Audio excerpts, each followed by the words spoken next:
Salt. This simple crystalline mineral has existed on Earth for billions of years, predating life itself. Occurring naturally in our oceans and underground deposits, salt has played a pivotal role in human civilization. In this documentary, we'll be exploring the history of this life-giving mineral. We'll also be traveling through Africa, Asia, Europe, and America to see how salt is mined and the many different types found in different regions throughout the world. This is the truest example of man's inseparable relationship with nature. It's the story of salt and earth, of salt and life.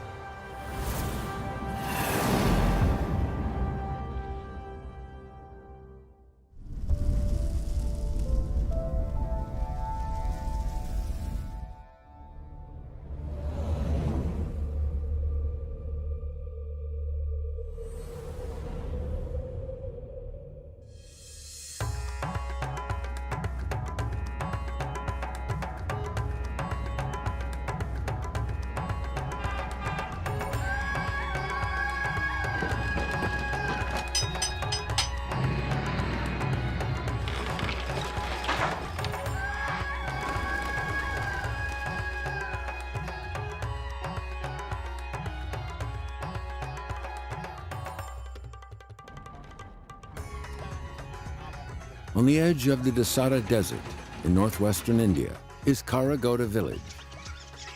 The people here have been relying on salt to make their living for generations.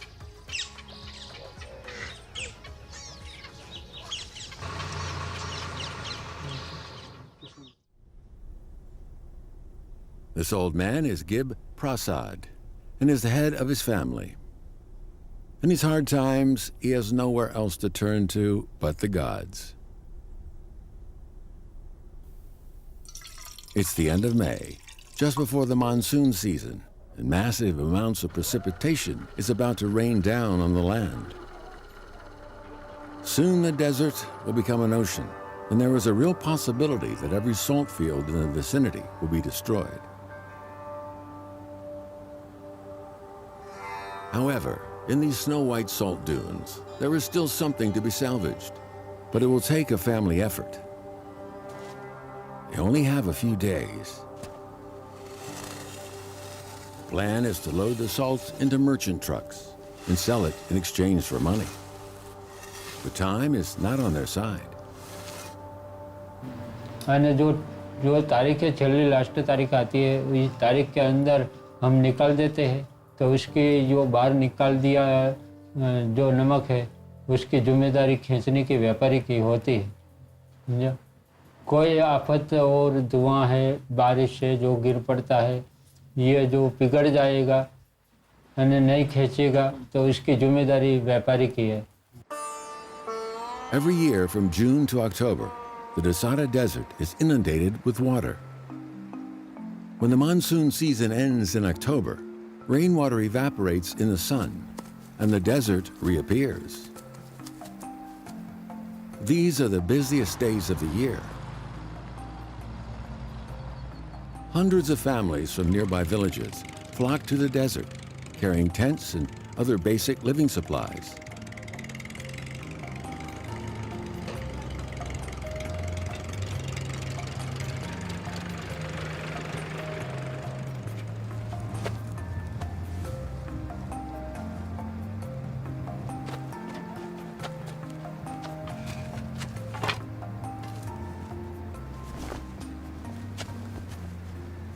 For the next few months, they will stay here to mine for salt.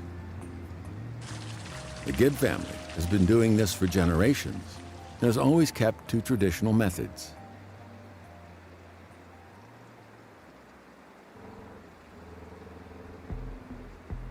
Gibb's eldest son, Dhiran Prasad, is the breadwinner of the family.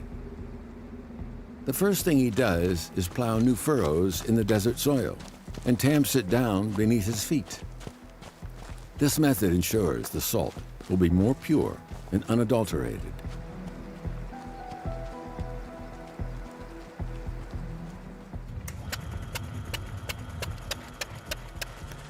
The next step is to extract the underground brine to the salt fields.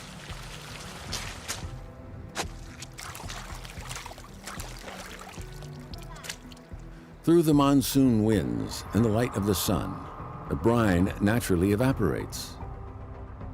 A high concentration of brine creates larger salt grains, and thus purer crystals are formed.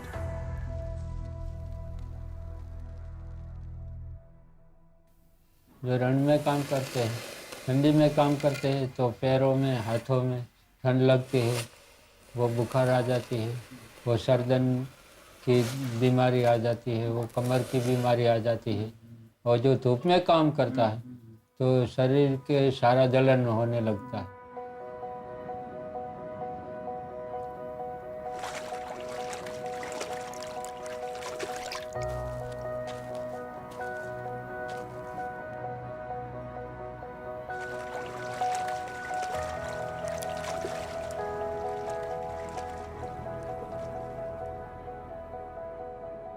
For these workers, the only chance for respite is just after dusk.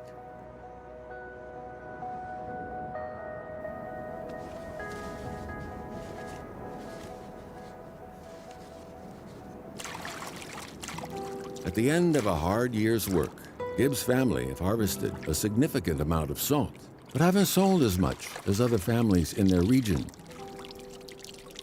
According to Gibb, the rainy season is 2 to 3 days away. However, he doesn't have enough manpower to tend to his fields, and there is a real possibility that he won't be able to harvest them in time. If there's too much rain, the salt will decompose and lose its value.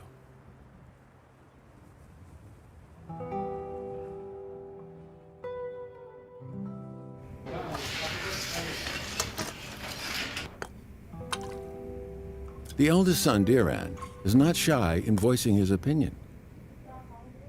Because the annual price of salt has remained stagnant, the income from salt production alone is not enough to support their family. His 2 younger brothers are working at salt factories for a higher wage, leaving him and his father the pressure to produce hundreds of tons of salt every year.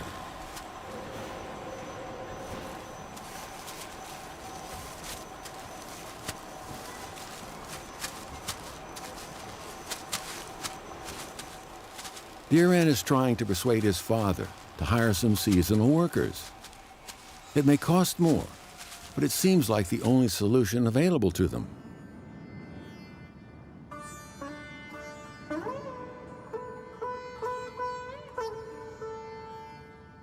According to Indian custom, only the father, or head of the family, has the right to make decisions like this.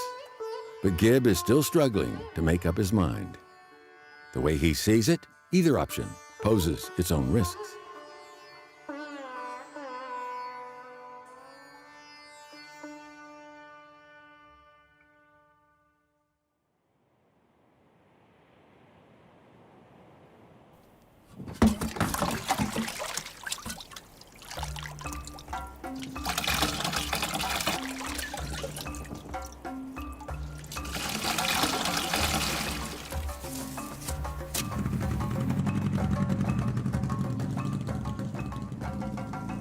The next morning, Diran comes back from fetching water 30 kilometers away as usual.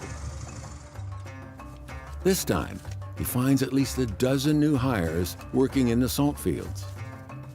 Apparently, Gibb has taken his advice, but he knows just how hard of a decision it was for his father to make.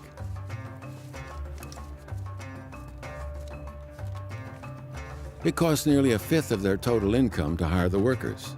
Except now, all the salt can be harvested in a single day. With the output secured, so is their income.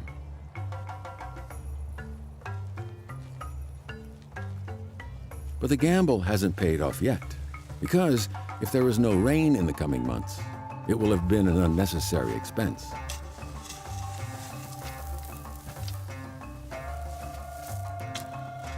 Most salt production today has been industrialized and mechanized. But in this remote desert in India, everything is produced by hand.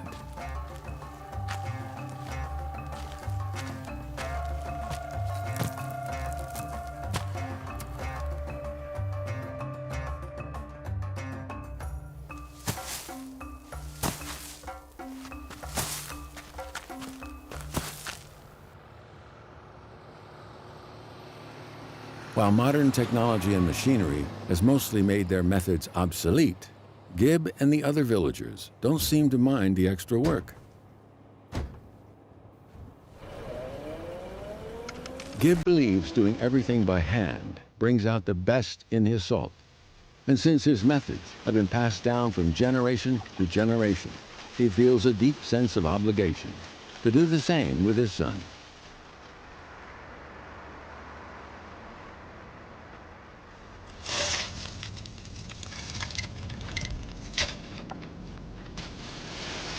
His own grandsons regard the fields as their personal playground, playing in them like children in the snow. This is a happy time for them. They don't have to go to school, and they have plenty of time away from the parents' prying eyes.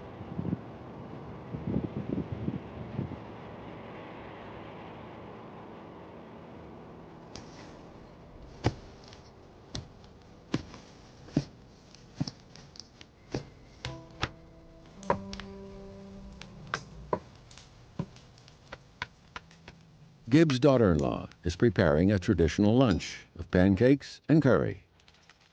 They have eaten this dish every day for the last 6 months.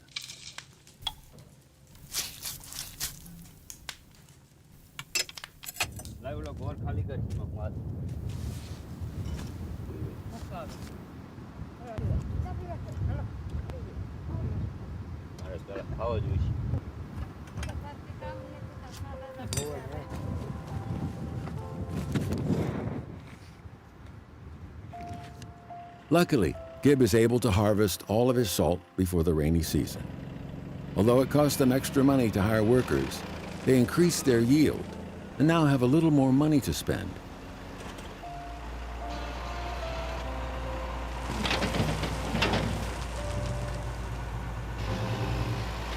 पहला हम 1.5 पटा करता था, हम 500 से 550 ton बना सकते थे। अभी 1 साल का 800 टन बना सकते हैं। कितना पैसा मिलता है? समझो 800 टन में हमारा गुजरान भी चलता है। बारिश जो गिर पड़ती है तो हमको नुकसान में आ जाता है। पैसा कितना? मैंने बारिश नहीं गिरती है, मौसम जो अच्छा रहता है तो 25 से 50 हज़ार रुपया मिल सकता है, इससे ज़्यादा हम नहीं कमा सकते। Even though their yearly income is settled, Gibb still feels at a loss. They've only earned just enough to meet their most basic needs.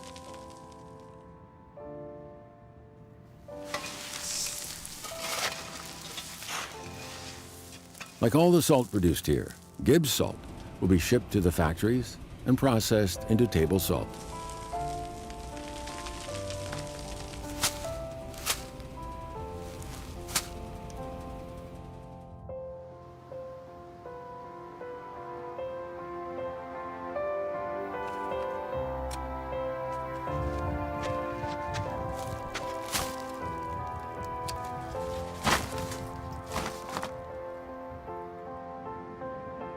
They've designated a specific spot they believe won't be affected by any possible floods.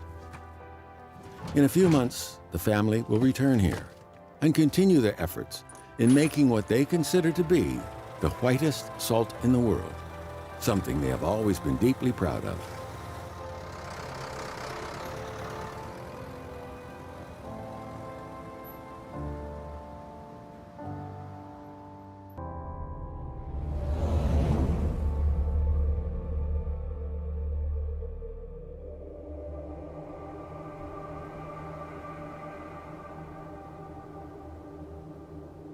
In another part of the world, the descendants of another ancient tribe are also struggling to make their living.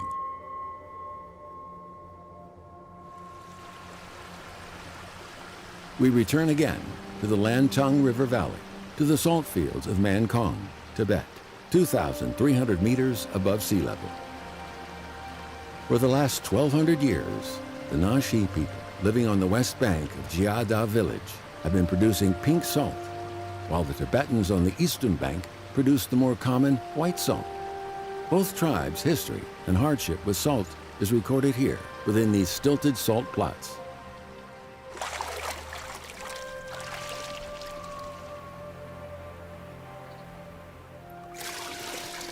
Until now, the Nashi people have used the oldest and simplest way of making salt. It has become not just a way of life, but a way to honor their faith.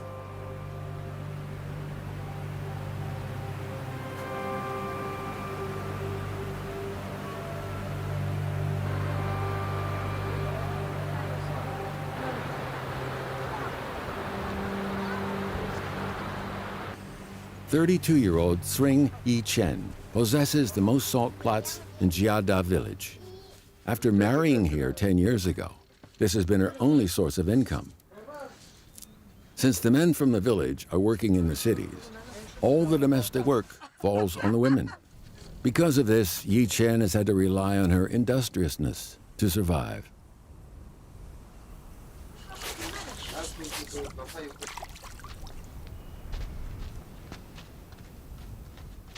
Today, Yi Chen's mother is trying to persuade her to take over 20 more salt plots. Yi Chen already has 30 of her own, so if she agrees, she'll be the busiest woman in the village.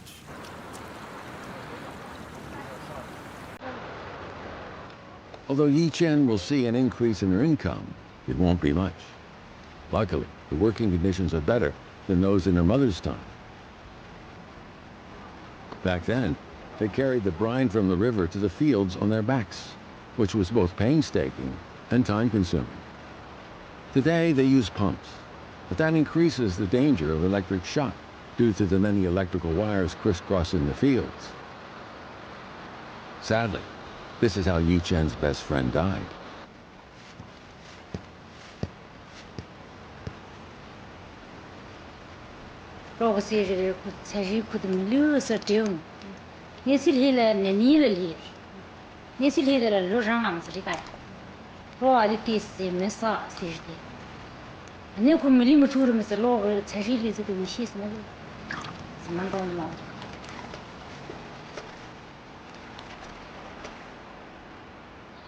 The more salt plots she takes on, the greater risk she puts on herself. Another reason that gives Yi Chen pause is that a recent boom in tourism has started to have a negative effect on salt production. Some of her friends have their plots built on the steeper side of the mountain, so whenever the opportunity arises to engage in less demanding work, they jump at the chance.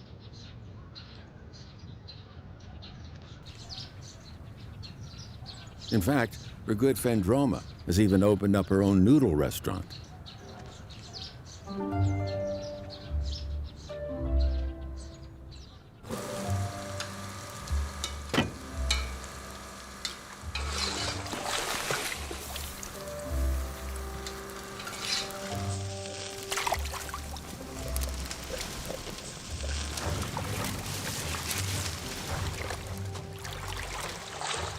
According to the locals, jia noodles are so good that you can't just have one bowl.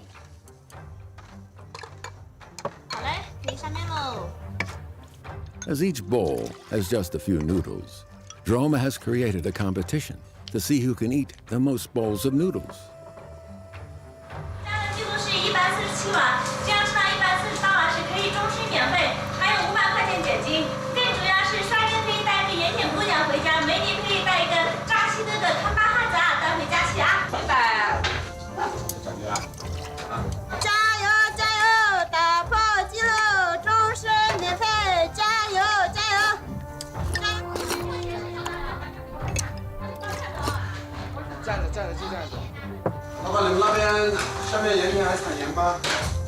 现在下面的话是在加拉区那边产盐，咱们这边呢是现在老百姓都在那个外面打工，就没在产了，因为收入比较低。下面的话是做盐巴的话，是一天才能赚到40块钱，是很不错了。如果是这边打工的话，是一天可以赚到100块钱。钱，虽然活的话是干得苦一点，但是还可以赚点钱。After the visitors finish their meals, they almost always take home a bag of salt.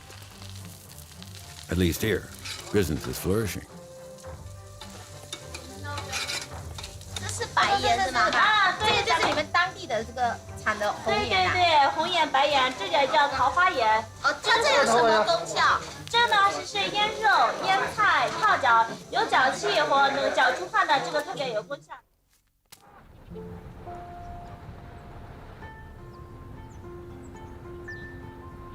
Tourists have been coming from further and further away to visit this remote town, and Yichen is not surprised.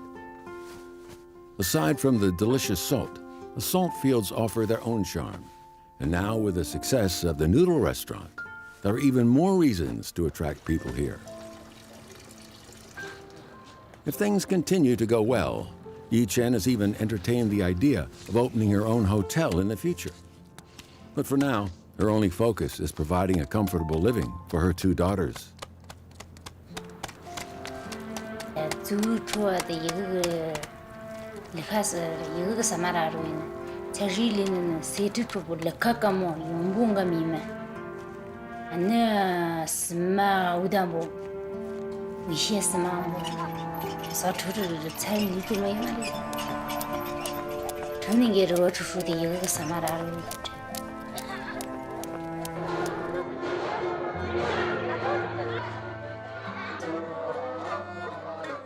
No matter how busy or tired, Yichen always dresses up for the village's weekly dance party.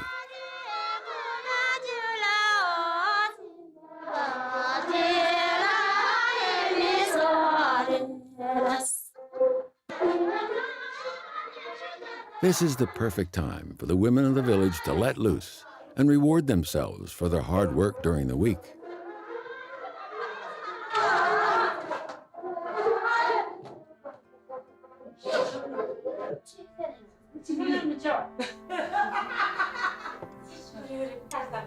After a week's consideration, Yichen has finally made up her mind to take charge of 52 salt plots.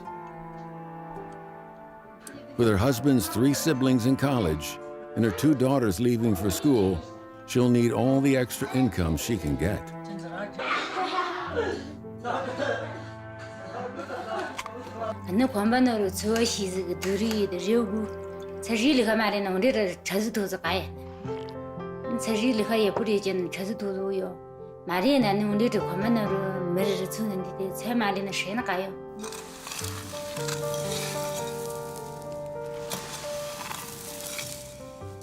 "1,200 years ago, Yichen's ancestors struggled to live in this valley. Nowadays, the salt fields teem with tourists, providing new sources of income for their descendants. It's women like Yichen who make this possible.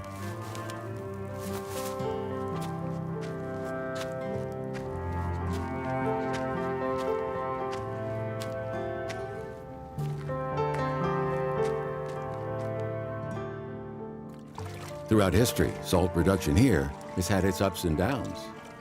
In her lifetime, Yichen has experienced both, but has never wavered in her duty or loyalty to her people.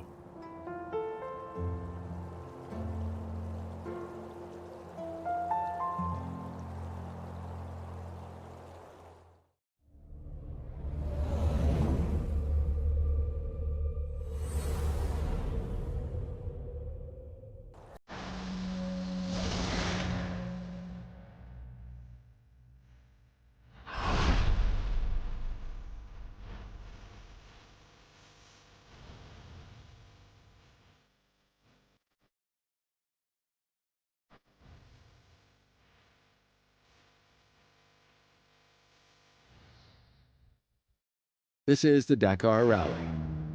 Teams from Paris have traveled thousands of kilometers across the Mediterranean Sea and Sahara Desert to take part in the most famous off-road race in the world.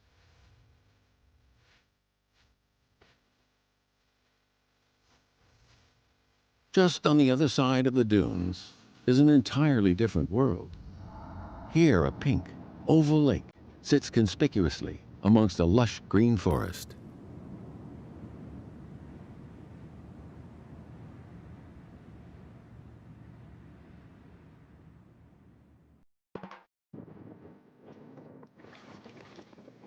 This is Lake Retba in Senegal, a phenomenon few people have ever set eyes upon. Its stunning color comes not from the salt crust on its surface, but instead from the algae that grows on the lake bed below. Like the Dead Sea, the salt content is so high that objects will float on the lake's surface. The rare algae growing beneath the water's surface has also been used in many cosmetic products and dietary supplements.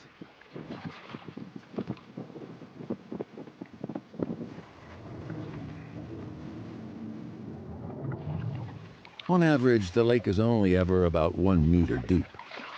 The Lebu people, who have been living near the lake for thousands of years, have their own unique method for gathering salt.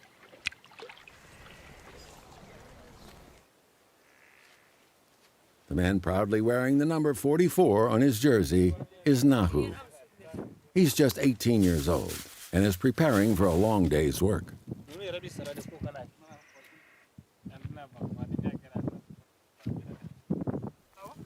Before setting out to work, he carefully covers the sores on his skin with plastic bags and then applies a special ointment to the other sensitive parts of his body.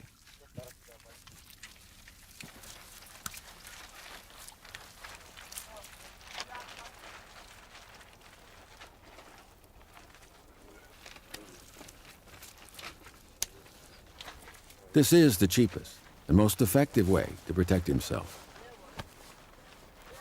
He'll need it because he's about to enter one of the most highly concentrated salt lakes on Earth.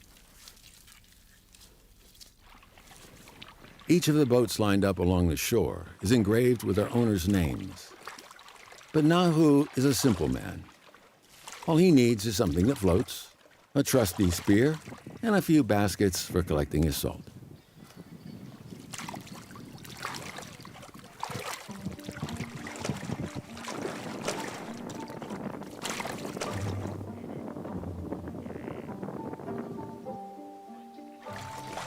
Nahu's friends have already set to work.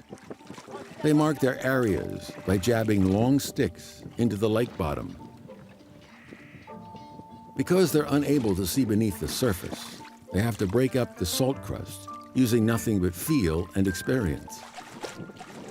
Sometimes, almost their entire body is submerged in the water. While the financial cost of salt mining is next to nothing, being immersed in the acidic salt water for long periods of time takes its own toll. Even though Nahu has done his best to slather himself with protective oil, parts of his body are still susceptible to the corrosive waters.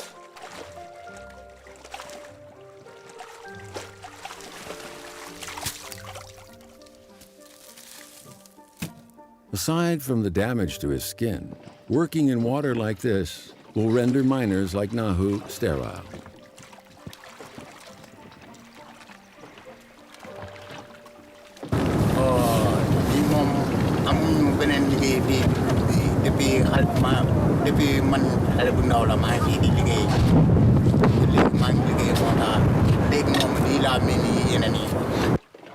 Salt mining has been in the Lebu people's genes for as long as anyone can remember.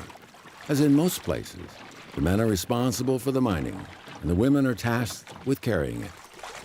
But the harsh working conditions are slowly driving people to find other means of work.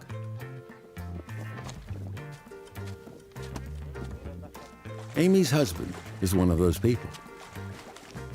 At 40 years old, she is the head of the female salt workers in charge of transporting salt. As a boat laden with salt pulls into the shore, Amy and her companions wait patiently in good spirits, buckets in hand.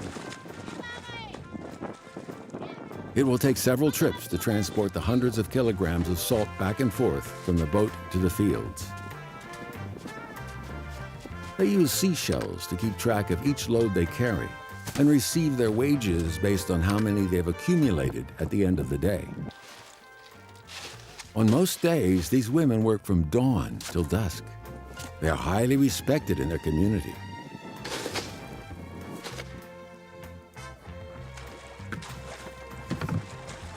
When it comes to salt mining in places like this, it's the women who shoulder the burden, oftentimes in the most literal sense.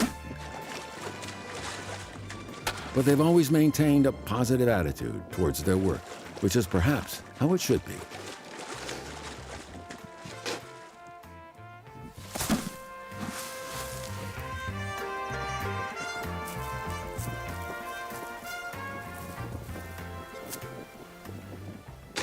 After removing small pebbles, filtering out the sand, adding iodine, and drying it for a few hours in the sun, the salt turns a snow-white color. In just half a day, it's ready to be shipped and sold in domestic markets. Senegal is the biggest salt-producing country in West Africa, and almost a third of its output is processed by hand.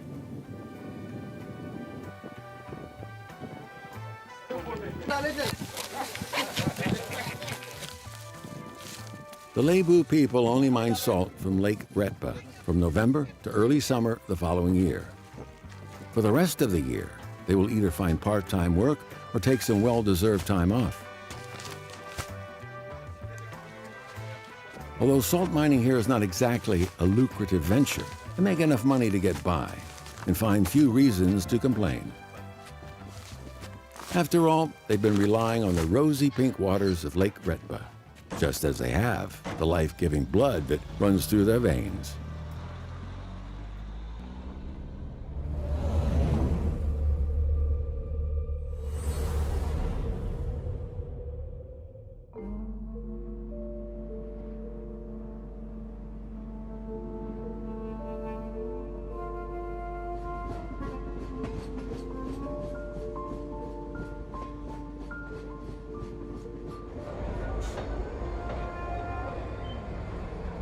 Aside from being one of Yunnan province's major salt-producing hubs, Heijing town of Lufeng County has become a popular place for people to gather on weekends.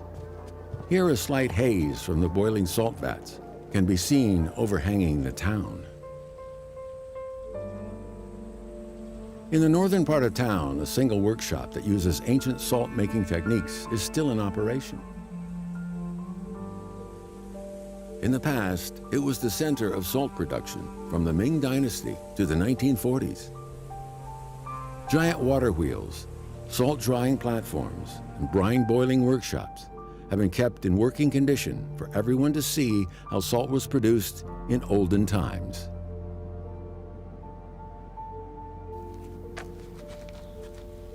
It's the town's most famous tourist attraction.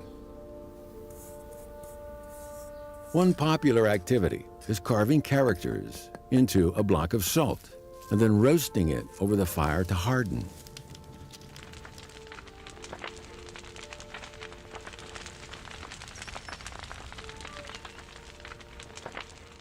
Once the salt has dried and stiffened, the salt brick is wrapped in red silk and given an official red stamp. This practice dates back to the late Qing Dynasty and was used when salt was produced for the government. Heijing's most historical building is its memorial archway, inscribed by the Emperor Guangxi of the Qing Dynasty. The arch was erected to honor some chaste widows in the town. However, the stereotype that these women were just meek housewives is far from the truth.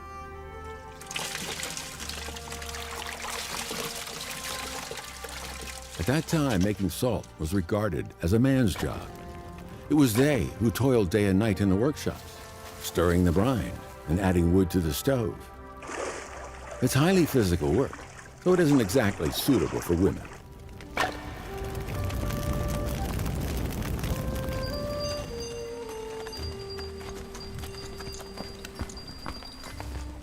Heijing town was an essential checkpoint along the ancient T-Horse Road.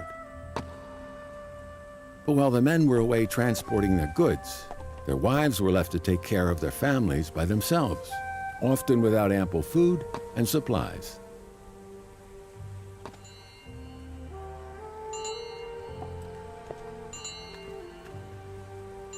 These stories are not so far in the past as one may think.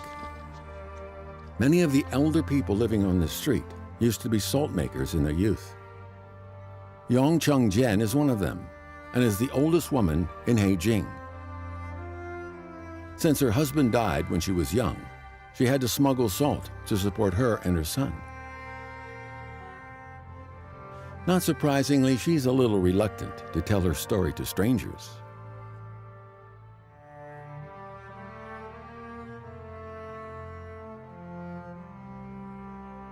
"80-year-old He Pi Zhou also grew up in a family of salt workers. His stories go back as far as 60 years, and many of them are still fresh in his memory.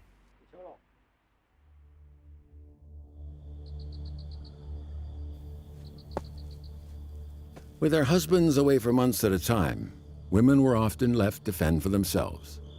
Facing starvation, many women turned to smuggling salt just to survive.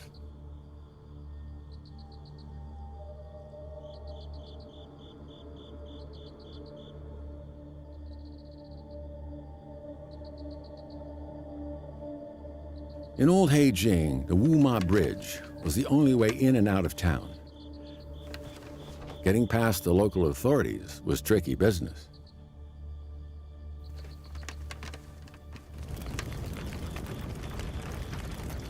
Once the salt was in the town limits, it was boiled during the day in the workshops.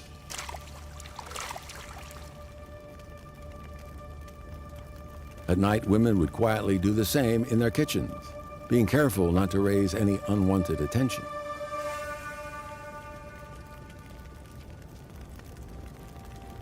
The risk they took for their families was nothing short of heroic, because they knew that not only their own lives were hanging in the balance, their children's were as well. At that time, it was secretly known as lady salt.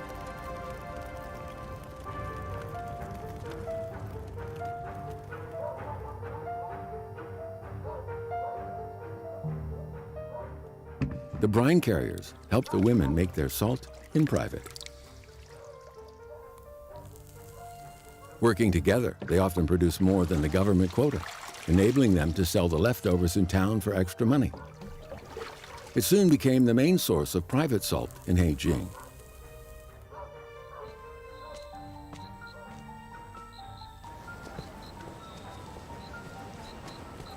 Today, the precious commodity can be sold freely and out in the open, and several stalls can be seen displaying prominently along the streets, selling various crafts and souvenirs made from salt. 100 years ago, this would have been unheard of, since women had to carry out their work secretly inside their homes.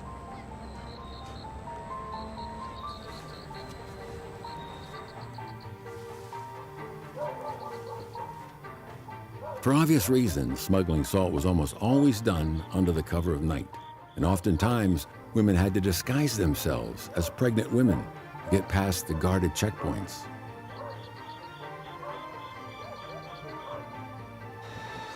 Phải把它绑起来，拴起来，衣衫穿起来，那是大肚子婆的，你可冇人肚子的，你不可能。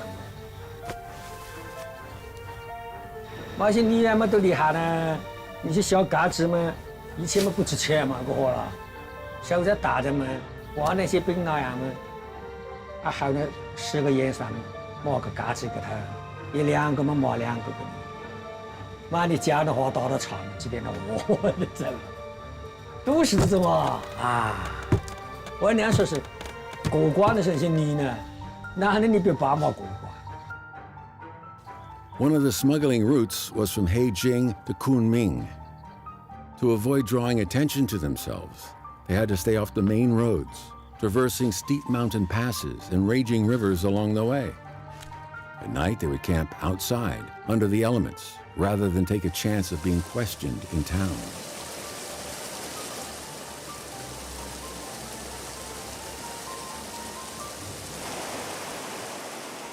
Through it all, they risked life and limb, persevering through the toughest conditions for the sake of their loved ones.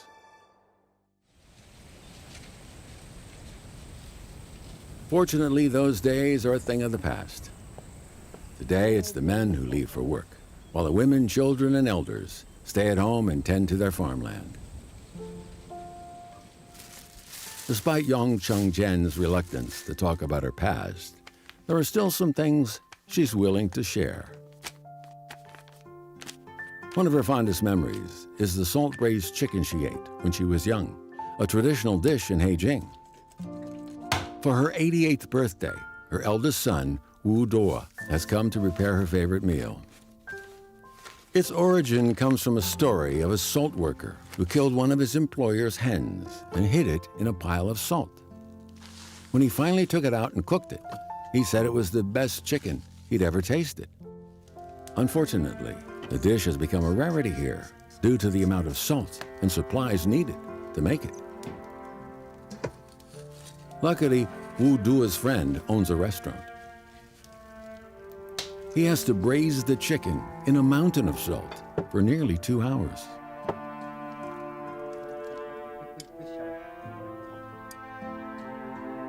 The finished product is a chicken that is crispy on the outside and tender in the middle.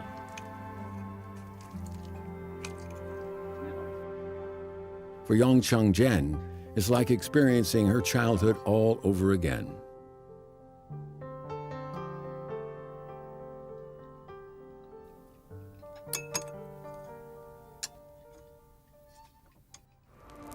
In modern societies, it's understandable that we take salt for granted. After all, it adorns our kitchen tables, pantries, and grocery aisles in superfluous amounts. But too often, we forget about the people who live on the edge of poverty to acquire it for us.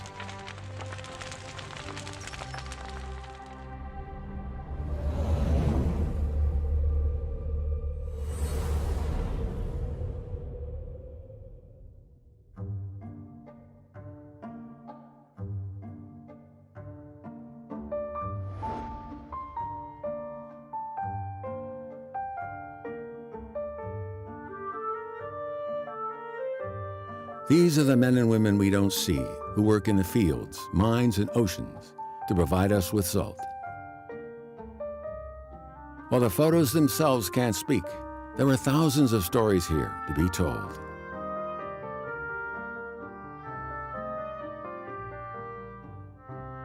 This is the concept behind the photography exhibition, Kilometers of Salt, held in the Royal Salt Works at the Arc et Senon, France. Originally a salt treatment plant, the Arc et Senon has now been classified as a UNESCO World Heritage Site. The two exhibitors are a married couple, Catherine from France and Seydo from Senegal. On est parti voir les travailleurs du sel du lac Rose, donc Redba. Et arrivé sur place, on a eu un coup de cœur. Et on a voulu commencer à faire ce travail sur le sel, qu'on a trouvé que c'était des travailleurs qui travaillaient beaucoup plus durement que tout ce qu'on avait pu voir ailleurs. C'était un choc dans le sens où on n'avait jamais vu des gens qui travaillaient si dur. Mais pourtant, avec le sourire. 5 years ago, they went to Lake Redba in Senegal, Seydo's hometown. Never would they have thought it would be the start of a new life for them. After that, they embarked on a decade-long project photographing people who lived in some of the remotest areas of the world. As you would imagine, during their adventures, they encountered many unexpected surprises. Donc, on cherchait sur Internet, dans les pays où on voulait aller, où est-ce qu'il y avait des travailleurs du sel. Et il n'y avait jamais d'informations parce que ça n'intéresse pas les gens en général. While they traveled to the Danakil Depression near the border of Somalia and Ethiopia, they had to pass through an area restricted by the military. To gain entry, they needed permission from the tribes and the protection of the local police.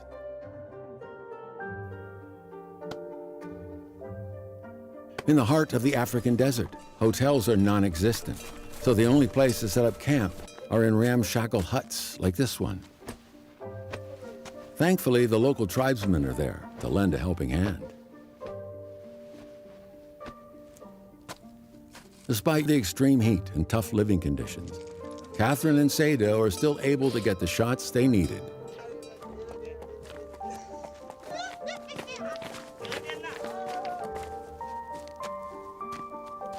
third leg of their trip took them to the Sacred Valley of Peru in South America. This ancient salt field has been here since Incan times and is still in use today. The salt workers here are mostly women. Their tanned, weathered faces and charming smiles perfectly reflect the resilience of people accustomed to hardship and surviving with minimal resources. Getting their subjects to pose for the camera did take some convincing, though, for there is a superstition here that if you have your picture taken, your spirit will be snatched away. Fortunately, they were able to find a simple solution to the problem. Et là, c'est là que cette histoire a commencé. Je dis, je vais voir vite le chauffeur qu'on avait. Je dis, est-ce que tu sais où on peut trouver du Coca-Cola? Il me dit, oui, oui, mais il faut faire des kilomètres. Alors on est reparti très loin chercher Coca-Cola, on est revenu. Et là, elle accepte d'être photographiée, mais qu'est-ce qu'elle fait? Au moment de prendre la photo, elle me dit, c'est bon, tu peux la prendre, mais elle se tourne. Et elle est comme ça. Et elle n'a jamais voulu de face, alors que moi, ma passion, c'est photographier de face les personnes le plus possible, des gros plans.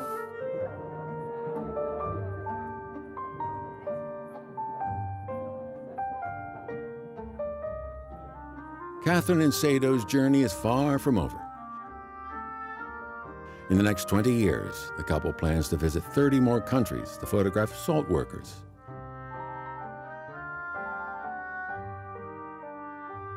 One of the places they are most excited to see is Tibet, China, but they still have a little saving to do.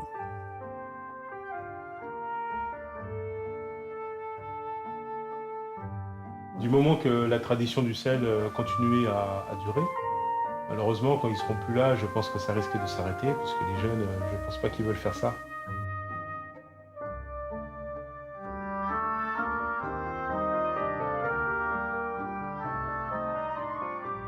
It was an eye-opening experience for the two, and in the end, they got a lot more than just a few photos.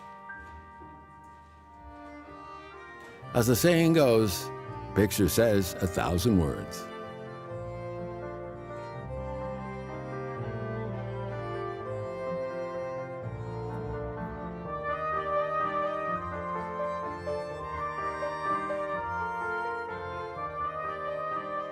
These people have dedicated their lives to providing the rest of the world with salt and have often suffered great hardship to obtain it.